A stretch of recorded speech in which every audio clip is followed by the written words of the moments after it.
folks on CoinDesk.com. Welcome. We've got Bitcoin pioneer Roger Ver, also known as Bitcoin Jesus. He's been entreating to the Trump administration to end the lawfare he says is unfairly being waged against him in the United States by tax and law enforcement officials. He's been stuck in Spain, where he currently is, specifically the island of Majorca, for almost a year now, where he must report to authorities every other day to make sure he doesn't leave, as he's been labeled a fugitive by the United States government and awaits extradition to the US. His crime? Not showing up to court on charges of mail fraud, tax evasion, and filing false tax returns. Red herrings, he alleges, to cover up the real reason for his prosecution to coerce his silence. So please welcome Roger Ver. Roger, thanks for joining us.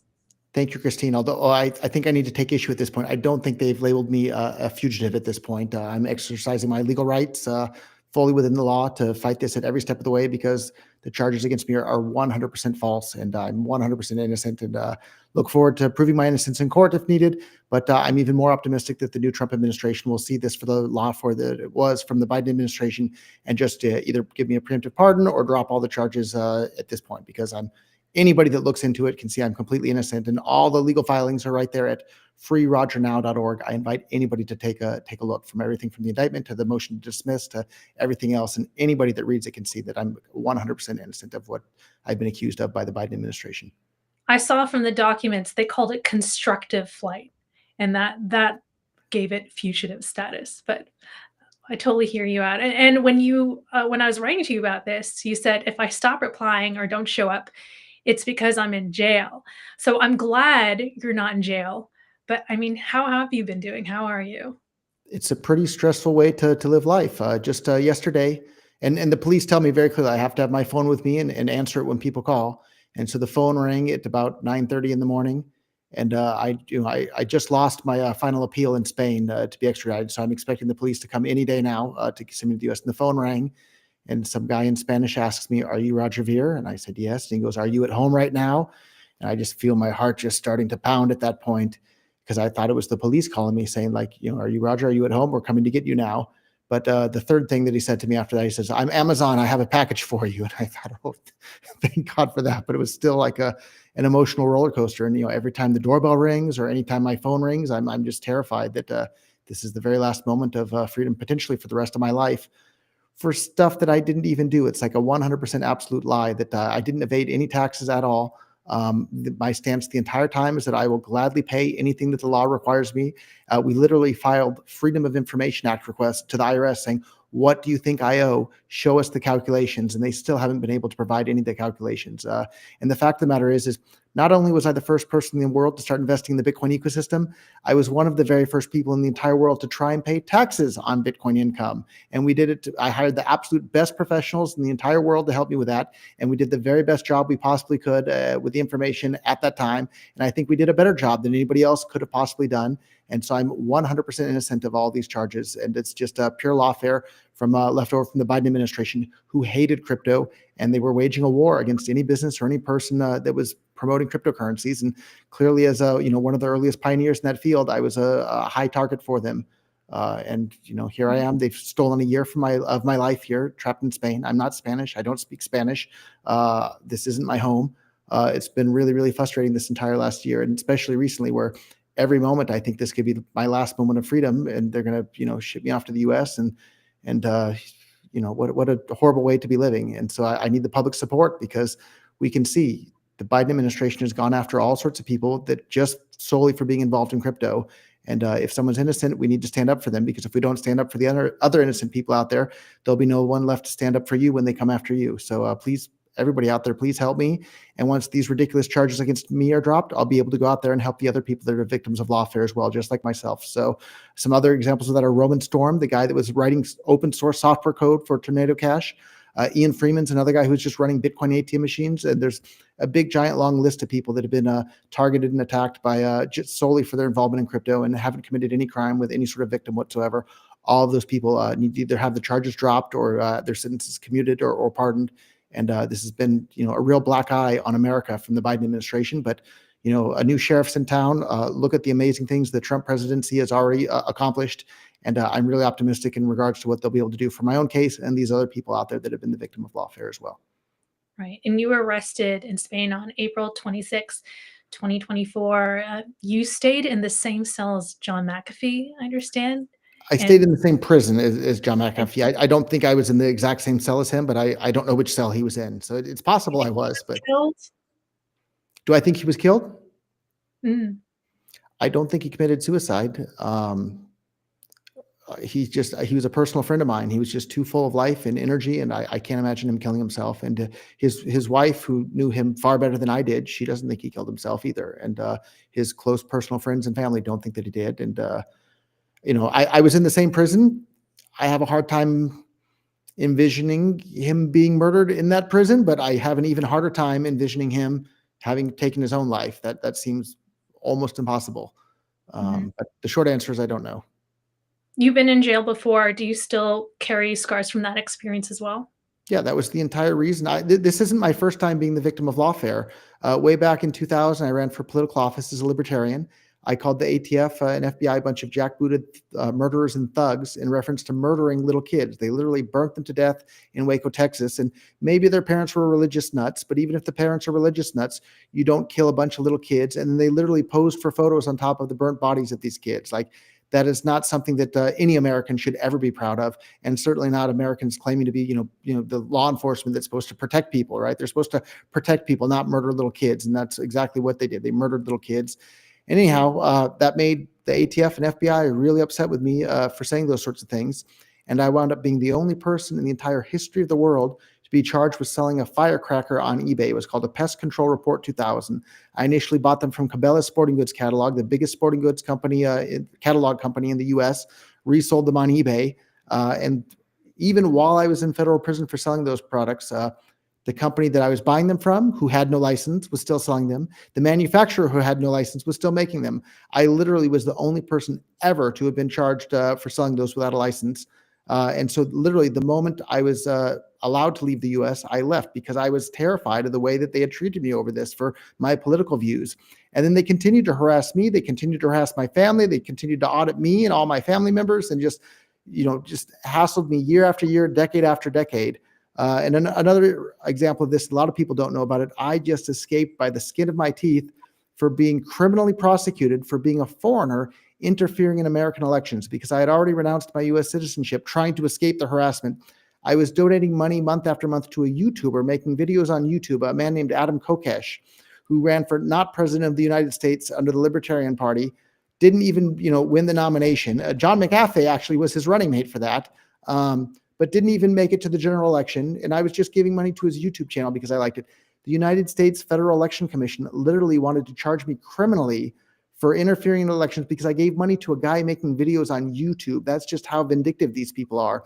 And they deadlocked. All the Democrats voted to charge me criminally, and all the Republicans voted not to charge me criminally. And so when it's a deadlock, they don't prosecute by default. But I had to spend hundreds of thousands of dollars on lawyers for that as well. And this was in regards to the 2020 election.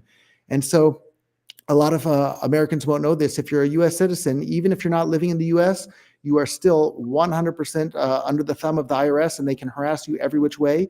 And so when Bitcoin came along, the only way that seemed to be safe to be able to save me from the lawfare was to renounce my U.S. citizenship. It wasn't because I hate America or hate American ideals or values or entrepreneurship. It's because I was terrified of the way these bureaucrats in power were going to continue to harass me in my life. And I have story after story. I can go on for hours and hours of the different ways they've harassed me, my businesses, my family, and other people around me simply for being friends with me or doing business with me. Right before we went live, we were talking about the choke point 2.0 stuff, right? Choke points have been going on for a long time. I was one of the very first people to get debanked because of my involvement with cryptocurrency. I announced that my business, memorydealers.com, would accept Bitcoin for payments publicly in 2011. And I don't know, within a couple of weeks or months at the most, Bank of America, who I had been with for years, more than a decade at that point, I believe, closed all of my accounts. They closed all my personal accounts. They closed all my business accounts. They closed everything. And then not too much longer after that, luckily I was able to find another bank. Wells Fargo took me for a while, although when I got indicted for this case, they closed all my accounts as well. And I'm not, you're supposed to be innocent until proven guilty. I simply got accused of a crime, and now Wells Fargo closed all of my accounts. But then in, I believe, 2012, there were these Cassius physical Bitcoins where you could send the actual physical coin with a hologram on it, and underneath the hologram was the private key. And I was selling these for credit cards and PayPal via my website to people all over the world. They were getting shipped by FedEx. We had proof of delivery for everything. PayPal then closed my entire PayPal account for selling physical coins through the mail, yet tons of other people were as well. And so it's just been an ongoing headache. Or another example of this, like even corporate solution providers, like there was another business that I was investing in. They wanted to set up a corporate entity for this new business. When they saw that I was going to be on the cap table as one of the seed investors, they were literally scared to even set up the corporate documents. And they said, we can't do this if Roger's on the cap table. Or lots of other businesses that I was already on the cap table for too. They can't get bank accounts because I'm on the cap table, because I'm a felon for these stupid firecracker fake charges from more than 2 decades ago now, 25 years ago. And they're still having problems because I'm on the cap table of their businesses. And it's just been going on decade after decade in my life, and I really want it to come to an end. And I really appreciate you giving me a platform to make my case to the world. Like the lawfare from the United States has to come to an end, and the best way to bring that lawfare to an end is to drop charges against people like myself and others, and it'll put out a signal to the entire world that, hey, now that President Trump is in power, America is open for business again. We want to welcome the entrepreneurs. We want to welcome all these American business people to make America even greater than it's been in the past, which is the exact opposite message that the Biden administration was sending out previously. Well, when you see that Ross Ulbricht, the founder of the dark web marketplace Silk Road, was sent to jail for life and was pardoned by President Trump based on his support from the libertarian movement, a lot of people are saying Roger should be next. Can Trump do anything? Are you engaging with the Trump administration at all? Yeah, the president can pardon anybody he wants, and there's been a long track record of them pardoning non-U.S. citizens as well. And again, the only reason I renounced my U.S. citizenship is because I was terrified of the lawfare, and it seemed like a safer way to separate myself from the lawfare that had been going on against me for decades. And so, at the end of the day, the president is the chief executive officer. He can do whatever he wants within the confines of the Constitution, and pardoning a non-U.S. citizen is certainly something that he has the ability to do. But even easier than that, just drop all the charges against me. I haven't been convicted. There hasn't been a trial. Anybody that looks into it can see that I'm 100% completely innocent. I was literally one of the only people in the entire world trying to pay taxes on Bitcoin. And so the easiest solution is just drop all the charges against me, and that'll put out a signal to the world. Hey, America wants to invite crypto entrepreneurship to America and have it be based in America instead of overseas in these other countries. So let's put out the signal to the entire world that, hey, the things that made America great was allowing entrepreneurship to take place. America is going to be the focal point of not just cryptocurrency, but AI and manufacturing and all sorts of things. But you can't be throwing entrepreneurs in jail over lawfare or their political views. If Donald Trump had not won the election, I think Elon Musk, he'd already be in jail or on his way to jail, right? And he's literally one of the best American entrepreneurs ever.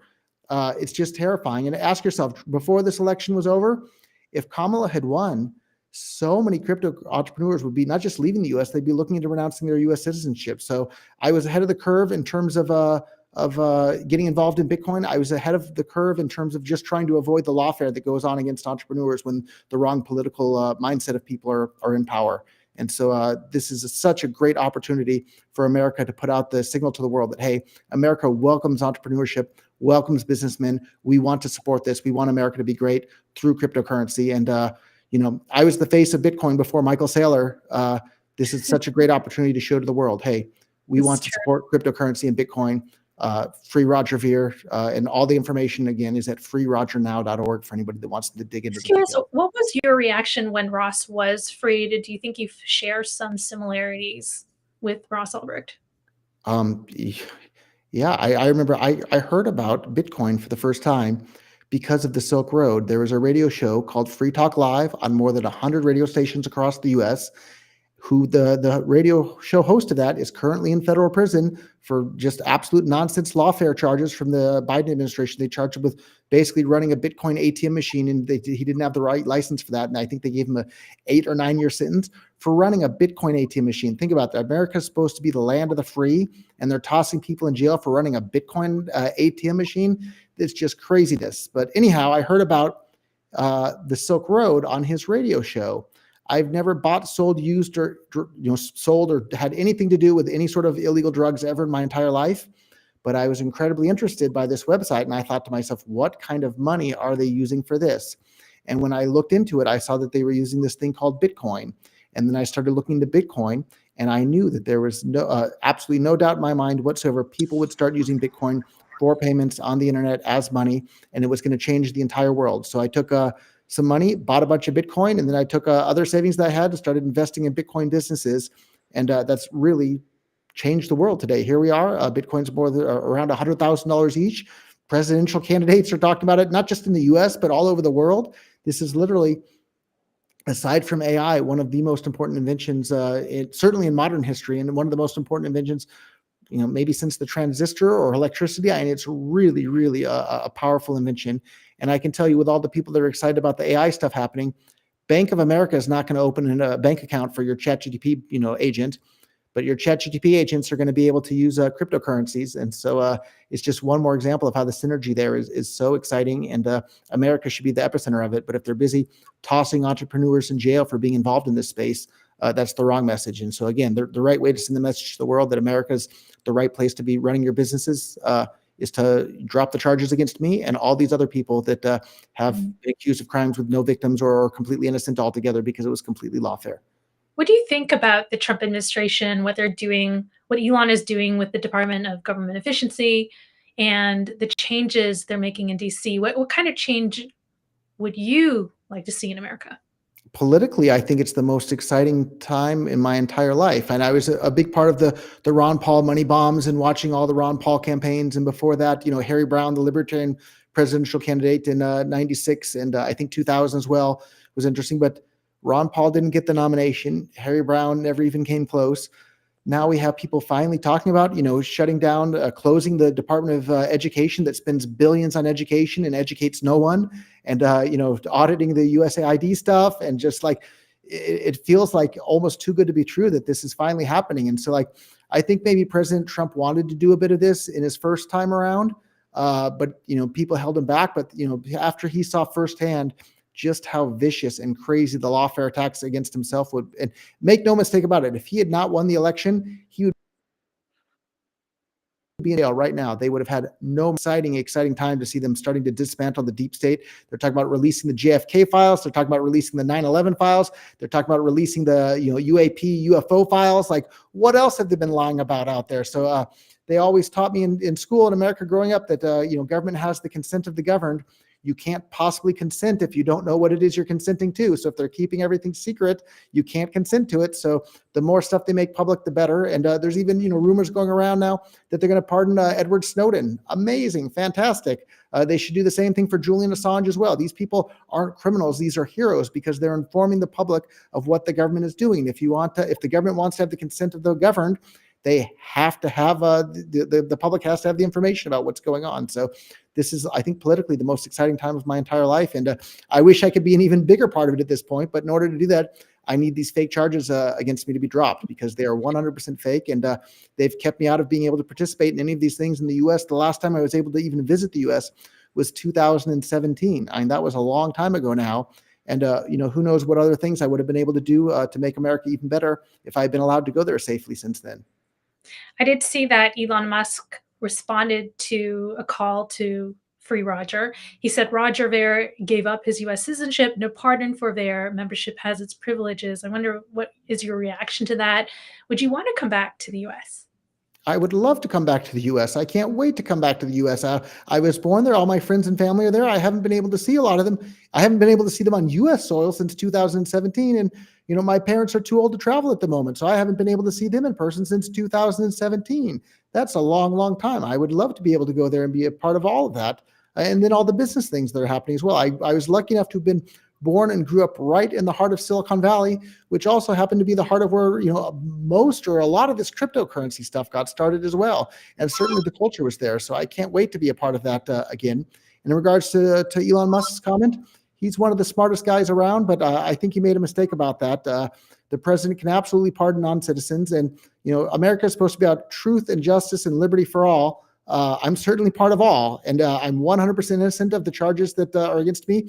How do you think Elon Musk would feel if South Africa came after him with some fake charges and people said, "Oh, you haven't lived in South Africa for decades. Who cares? Let him go after you." That would be crazy, right? We want truth and justice for everybody all the time, and so especially because I'm so clearly guilty. I'm sorry, so clearly innocent of the charges against me. I'm not guilty in any way, shape, or form. Again, I was literally one of the first people in the world trying to pay taxes on Bitcoin, and I hired some of the best people in the entire world to help me do it, including federal prosecutors, to help me make sure I got everything right, because I knew I was a target for Lawfare.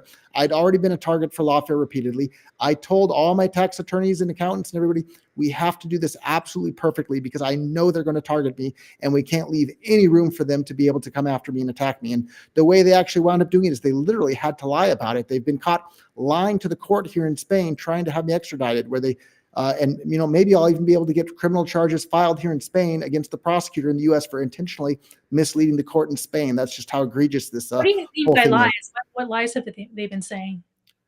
They misrepresented to the court in Spain. They claimed that I didn't tell my tax accountants and attorneys and all those people that I sold Bitcoin. They have the emails in writing where I told them I sold Bitcoin, and my attorneys told me, "You're not a U.S. citizen. You're not a U.S. resident. That's not taxable or reportable in the U.S." So guess what? I followed my tax attorney's advice. They told me it wasn't taxable or reportable in the U.S. I didn't pay taxes on it, and I didn't report it in the U.S. because that's exactly what my attorneys told me to do. So they lied to the Spanish court and said that I didn't tell my attorneys I sold Bitcoin. Of course I sold Bitcoin. I'm the owner of Bitcoin.com. I'm involved in Bitcoin every moment of my life for the last almost 15 years now. So they just plain lied to the court in Spain about that. And it's really disgusting that this rogue prosecutor can get away with that. Not only would I like to see the Justice Department review my own case and drop the charges, I would like to see them review the behavior of this criminal prosecutor. Like, he should not be allowed to get away with that sort of thing. America is supposed to stand for truth and justice, yet they just got caught red-handed, intentionally lying to the court in Spain, trying to have me extradited. This is not what America is supposed to be all about. So they need to look into these people as well. Well, just looking into these documents, it looks like they're after $50 million in taxes from you. And the charges in terms of that, they're saying that there was concealing of critical information, lying We to just avoid. talked about the concealing. They are lying about that, and they know they're lying about it. They literally have the emails in writing where I told my attorneys, yes, I sold Bitcoin. And they replied, "You're not a U.S. citizen. You're not a U.S. resident. It's not taxable. It's not reportable. Have a nice day." And so they're lying about that to the public as well.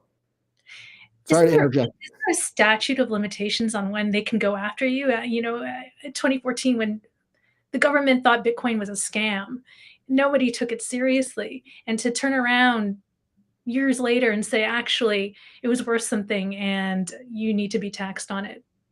Yeah, that's another real strong argument. I'm not a lawyer, and so but my understanding of what the argument is from the U.S. government side is that, oh, if you're not inside the U.S., the statute of limitations doesn't count. But the tax that they're charging me with is literally triggered by the fact that you left the U.S. So by their logic, there is no statute of limitations ever. If when I'm 145 years old, they could still come after me for this by the logic they're trying to use, which is crazy. America's not supposed to be about that sort of thing ever. So the statute of limitations also probably ran out in regards to this as well.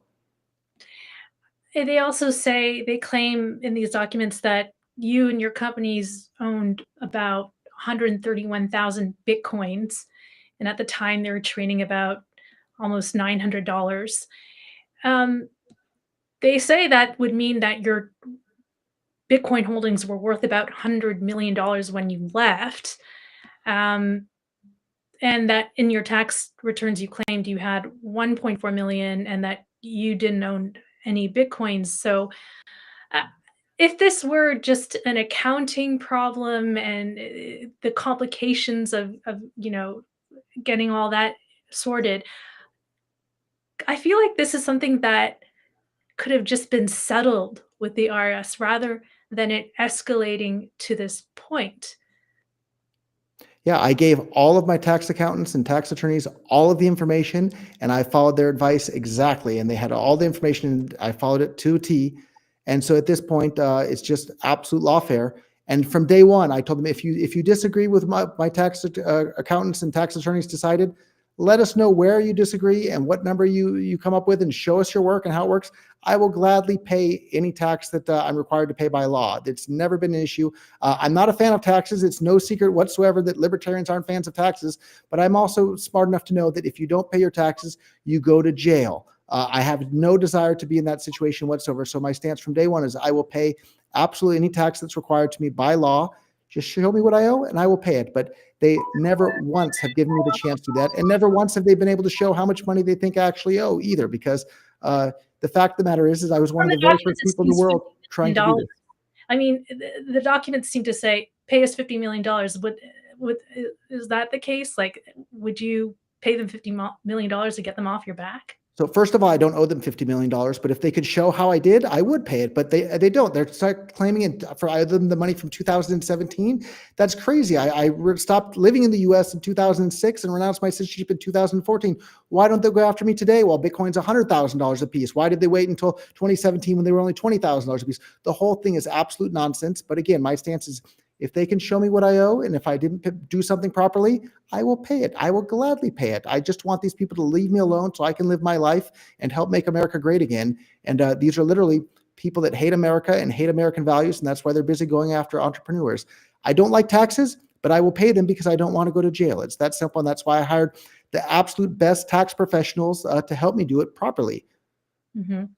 And it appears what also set them off or really ticked them off was this talk you gave at a conference, called Anarchapulco in 2016, where you were praising BTC. Uh, you said it could be used to evade taxes. Taxation is theft. Taxation is robbery. Uh, what Technically, I think it's extortion, but you have to pay the extortionists or they will toss you in jail for the rest of your life. Right. So, I suppose they put that in there. What's your response to their concerns around that? That just shows how clearly this is lawfare. They're complaining about my political beliefs and using that as justification to come after me with these fake tax charges. Like, uh, it's crazy. In America, you are not supposed to be targeted for your political beliefs. You're supposed to have freedom of speech. Yet, as we've seen directly with people like, President Trump, they go after him like crazy every which way with fake charges. And if you look at what went on with Mar-a-Lago, right? They were going after him, claiming the valuation of Mar-a-Lago wasn't done to this, right? That's the same sort of nonsense they're trying to pull with me with the Bitcoin stuff. Like, the whole thing is just absolute nonsense. And if America wants to be viewed as a safe place in the world for crypto entrepreneurship, they need to drop the charges against me and other people that are the victim of lawfare as well.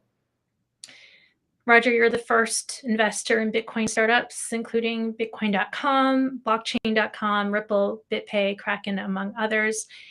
Uh, you're very controversial in the Bitcoin community, but nevertheless, what are your thoughts on the state of Bitcoin right now? It's being acquired in corporate treasuries, ETF filings, uh, strategic Bitcoin reserves, and whatnot. Yeah, I think there's more reason to be bullish about Bitcoin today than ever before. I think we're behind schedule of where we could have been, but if you look at where we are, like, Bitcoin is farther along than ever before in terms of like people's awareness, business awareness, political awareness. And the thing that really has me excited, because everybody knows I'm a fan of peer-to-peer electronic cash, there are now scaling technologies that allow Bitcoin to scale and have more fungibility, right? So there's another project called Confidential Layer and Zeno that allows Bitcoin to scale to have a whole lot more transactions per second with great fungibility as well. And so, like, that's a really, really exciting development for me that's due to go live any day now at this point. And so I think there's even more reason to be bullish about Bitcoin than ever before. And again, there's this vibrant ecosystem of thousands of different cryptocurrencies at this point. This is exciting. And then AI is about to start using it. So us, normal humans, we're going to have to compete with AI for the usage of cryptocurrency and the development of cryptocurrency, or maybe we'll get to collaborate with them as well. Like, what an exciting, exciting time to be alive. And the part that would probably frustrate me the most, if they were to somehow manage to put me in jail again for these fake lawfare charges, is that I'm not going to get to be able to participate in all the amazing things that humankind is about to be able to figure out right now. We're about to send people to Mars. We're about to, decode all sorts of amazing, amazing things in the world. And what a heartbreaking situation would be if I weren't be able to be a part of it and participate and add my voice and add my capital to these, giant strides in human progress. So if you weren't spending all your time on this lawfare, what would you be doing? I'd be focusing on cryptocurrency and AI stuff. Like this is really about to change, the entire world for the better. And it's one of the most exciting times you could have ever possibly been alive. Plus all the amazing political stuff that's going on, where finally, for the first time, and certainly in my lifetime, it looks like the size of the U.S. federal government is going to shrink. Like, what an amazing, amazing, exciting thing! And then, kudos to Javier Milei down in Argentina, that's doing that same sort of thing in Argentina. Like, wow, wow, wow! And that was the first other head of state that President Trump met with. Like, I think he's being influenced by the right sort of people. All right. How can people reach you if they want to help? Roger@rogerveer.com is my email, and I invite them to visit freerogernow.org, and all the details are right up there. And again, we have to make our voices loud. If we want America to be great again, we all have to stand up and shout for, hey, let's make America great again. Let's end the lawfare. Let's rein in these rogue prosecutors that are using their political beliefs to go target their political opponents. This sort of thing needs to come to an end. And I think President Trump is the first administration in my entire lifetime where it looks like that's going to happen. So I call on all Americans, let's stand up and make America great again, and support the reforms, support Elon Musk and this Doge initiative there to bring some additional accountability to these rogue agencies out there. This sort of thing needs to stop if we want to make America great again. So and thank you to everybody that's involved in cryptocurrency as well, because that's literally one of the best tools we have to rein in these rogue government agencies. And what's next in your case? What are you waiting for now?